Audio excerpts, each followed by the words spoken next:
శివాయ శ్రీ గురుభ్యో నమః. ఓం శ్రీమాత్రే నమః. రామరాజ్యం సుఖీ భవ. మనందరికీ తెలిసిందే, ఈ నెల 22వ తారీఖున అంటే జనవరి 22, 2024 అయోధ్యలో బాలరాముని యొక్క దేవాలయము ప్రతిష్ఠ జరుగుతోంది. అయితే ఆ దేవాలయము అయోధ్య రామాలయం ట్రస్ట్ వారు అందరూ ఆ కార్యక్రమంలో పాల్గొనడానికి మనకు స్వామివారివి అక్షింతలు దేశం అంతా పంపిస్తున్నారు. అందరి ఇంటికిను రాముడి యొక్క చిత్రపటమును అక్షింతలు. మనము కూడా ఆ కార్యక్రమంలో భాగస్థులం అవ్వాలని వారి ఆకాంక్ష. సో అందరూ ఆ రోజు తప్పకుండా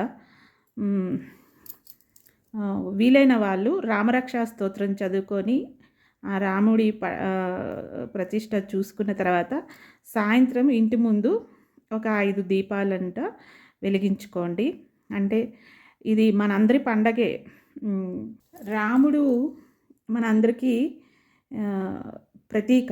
ఎందుకు అంటే ఆయన ధర్మ పరిరక్షణ పరిపాలన చేశారు.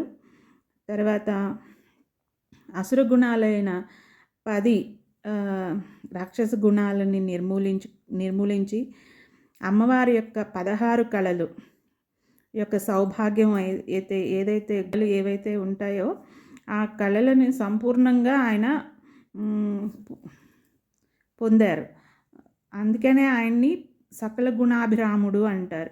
మానవుడి యొక్క ప్రయాణము ఈ భూమి మీద ఎందుకు అంటే చివరికి మనము అలా పరిపూర్ణమైన కళలను సాధించుకొని ఆ దైవత్వాన్ని మనం తెలుసుకోవటం కోసం. కాబట్టి రాముడు మనకి దేవుడు అయ్యాడు. అందుకని ఆయనను మనము ప్రతిష్ఠ చేసుకుని రోజు మనం ఆయన దర్శించడం వలన ఏంటంటే మనకు ఒక గమ్యం. అదేంటి అంటే ఆయన నిర్దేశించి ఆయన చేరగలిగిన ధామం ఏదైతే ఉందో అది మనం కూడా చేరగలము. దానికి ఆయన ప్రతీక. కాబట్టి ఈ పండుగని మనం కూడా ఇక్కడి నుంచి జరుపుకొని అందులో భాగస్థులం అవుదామని ఆకాంక్ష. సో అందరూ ఆ రోజు తప్పకుండా తల మీద అక్షింతలు